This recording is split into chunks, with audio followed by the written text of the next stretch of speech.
I am as God created me. We're on Workbook Lesson 162. We've had this lesson before, actually, and I believe this is the third time now that this lesson is coming, and it's different every time. So let's see what is said this time, what Jesus has to say. It's 6 paragraphs. I'm gonna read through it, and then we'll go through it paragraph by paragraph. Lesson 162, I am as God created me. This single thought, held firmly in the mind, would save the world. From time to time, we will repeat it as we reach another stage in learning. It will mean far more to you as you advance. These words are sacred, for they are the words God gave in answer to the world you made. By them, it disappears, and all things seen within its misty clouds and vaporous illusions vanish as these words are spoken, for they come from God. Paragraph 2. Here is the word by which the Son became his Father's happiness, his love, and his completion.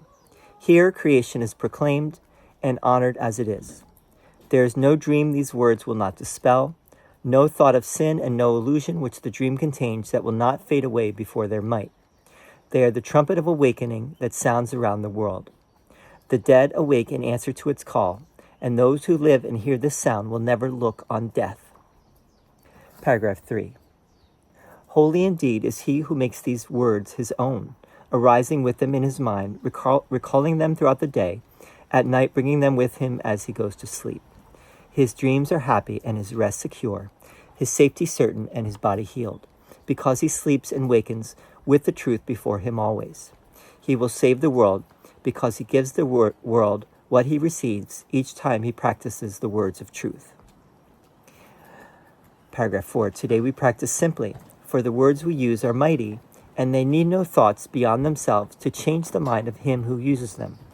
So wholly is it changed that it is now the treasury in which God places all his gifts and all his love, to be distributed to all the world, increased in giving, kept complete because its sharing is unlimited.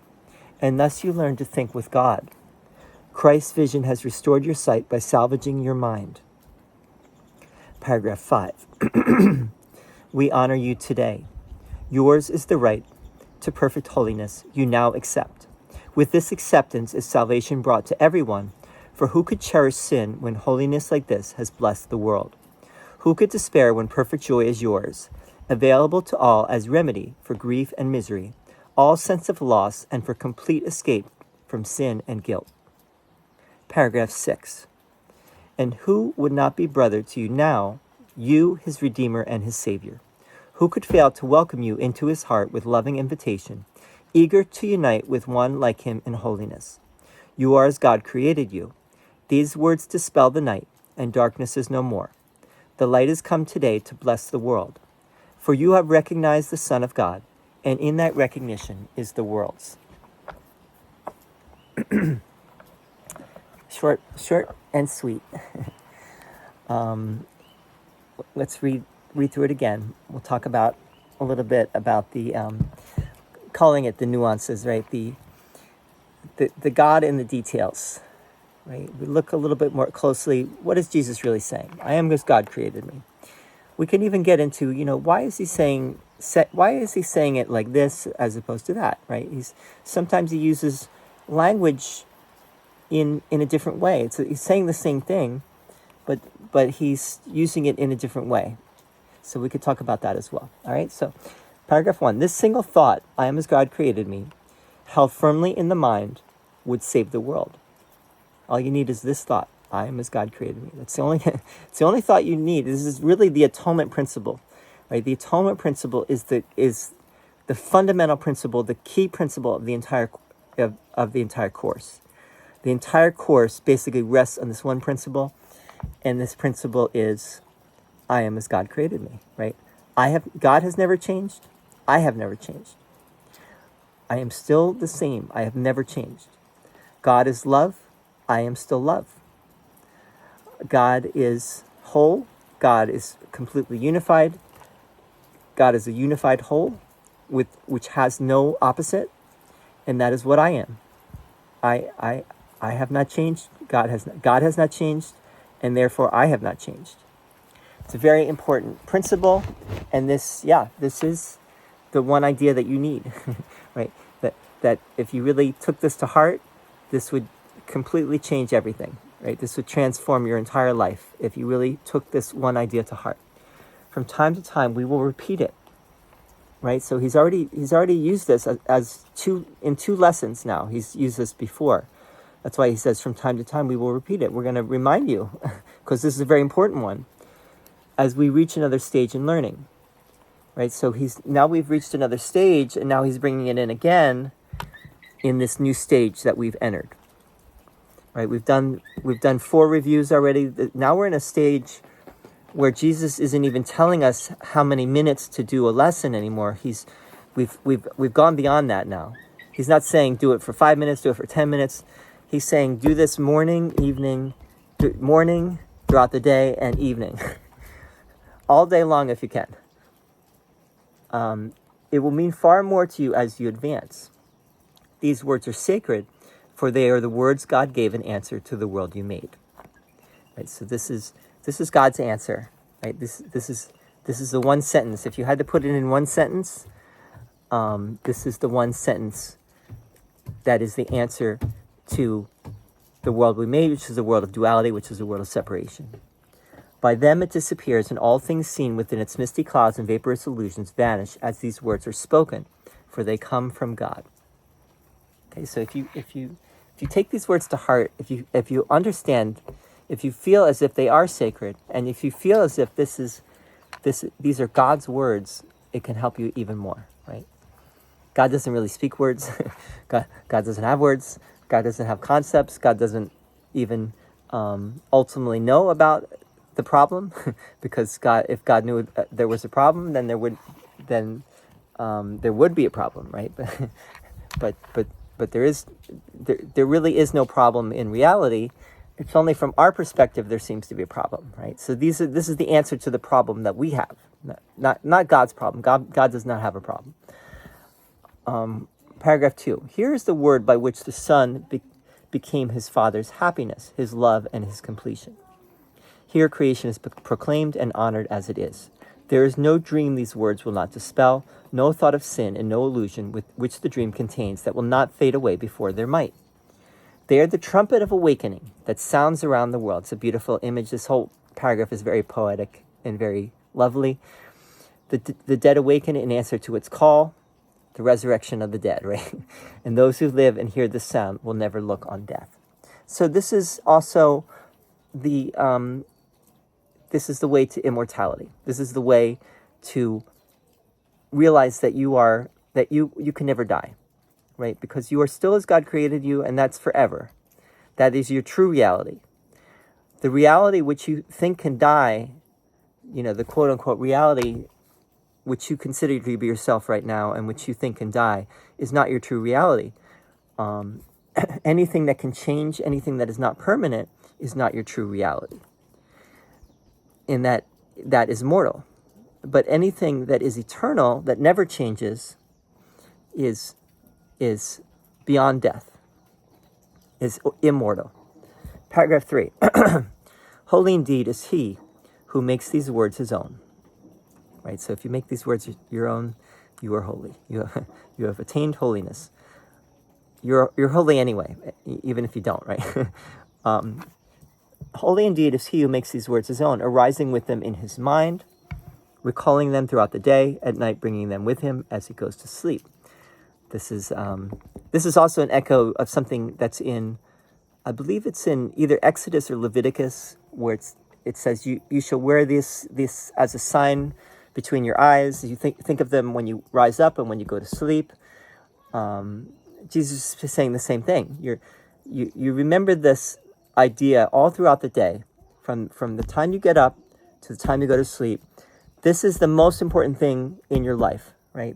You put your spiritual life first, and everything else will take care of itself.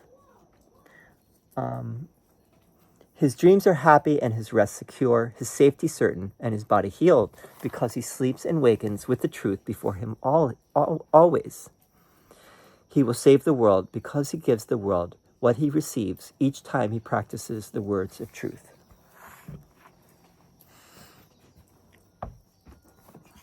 Okay, so you're saving the world, right? Right. This is also in Kabbalah. There's this idea of in Kabbalah that I have set the truth before me always, right? I have set God before me always. That's what Jesus is saying here. He says that you put these words, you remember these words all the time. As you remember this all the time, you really remember your true nature, your true reality. You're just reawakening what was lost, right? Reawakening. You okay? Reawakening what has been covered over, right? The clouds of illusion that have covered over the truth that has always been there, right? The sun that has always been shining. Paragraph 4. Today we practice simply, for the words we use are mighty, and they need no thoughts beyond themselves to change the mind of him who uses them. We just need this one thought. We don't need a whole lot of other things, right? So holy is it changed that it is now the treasury in which God places all his gifts and all his love, to be distributed to all the world, increased in giving, kept complete because its sharing is unlimited. And thus you learn to think with God. Christ's vision has restored your sight by salvaging your mind. So this is an idea that you now will share as you learn this, as you take this to heart. You share it with everyone you meet. And you don't have to use the words. You don't have to go around saying, "Hey, I am as God created me. You are as God created you." You don't have to say it in words. You share it in whatever way. You just share it with your presence, right? You share it with your loving presence. And as you share it, you see that it's true. You see that it really works, and you get the reflection back from others back to you that it is true and that it really works. And and through that, maybe the whole world is not saved in any given moment in time, but you are saving yourself, right? You are realizing the truth of reality. And maybe that's all that really is necessary, is that you wake up from the dream of sin and suffering, right? And thus you learn to think with God. Christ's vision has restored your sight by salvaging your mind, right? So this is really your salvation. But Jesus is also reminding us that your salvation is everyone else's salvation too. How that works, I've already talked about that in other videos, but basically when you wake up, everyone wakes up with you. You cannot wake up without everyone else waking up with you. There's only one of us, right? There's only one Son of God. There only needs to be one Son that awakens from the dream, and everyone is saved. Everyone has awoken with that one Son. And that's in a way that's not even true either, because the reality is that I am as God created me. I've never changed. There's nothing that needs to be awoken either, right? I'm still what I've always been, right? But from our perspective, these words do have meaning and do have resonance for us. Paragraph 5. We honor you today. Yours is the right to perfect holiness you now accept. With this acceptance is salvation brought to everyone, for who could cherish sin when holiness like this has blessed the world? Who could despair when perfect joy is yours, available to all as remedy for grief and misery, all sense of loss, and for complete escape from sin and guilt? So you're waking up yourself, right? You're doing this practice, and you're realizing that it is true, and that you are holy, and that you are whole, and that you are the love that you really know yourself to be, that you know in your heart you are, and that everyone is. And as you share that with everyone, again, you see that it really is true. And slowly but surely you awaken, right? You awaken from the dream of separation, guilt, sin, suffering, and you go home. And you know, that's all there is. It's as simple as that. It's really quite simple. Paragraph 6. And who would not be brother to you now, you, his Redeemer and his Savior. So you're becoming the Redeemer and the Savior of the world. Believe it or not. Believe it or not, right? Who could fail to welcome you into his heart with loving invitation, eager to unite with one like him in holiness? You are as God created you. These words dispel the night, and darkness is no more. The light has come today to bless the world, for you have recognized the Son of God, and in that recognition is the world's. Now, most of us don't do this perfectly, right? And I would include myself. We're not wholly there, right? We don't do this all the time. We're not completely consistent. We may do this sometimes. We maybe are able to be in the light a lot of the times, but there are things that still take us away from it, right?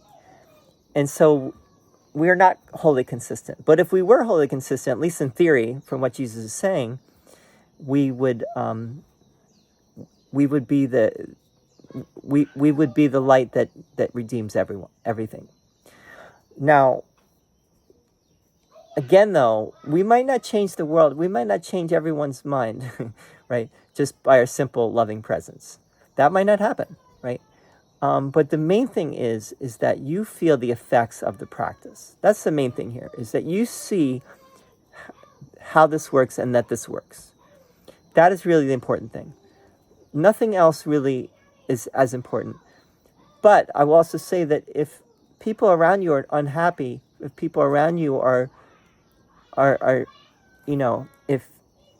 if you're finding let's say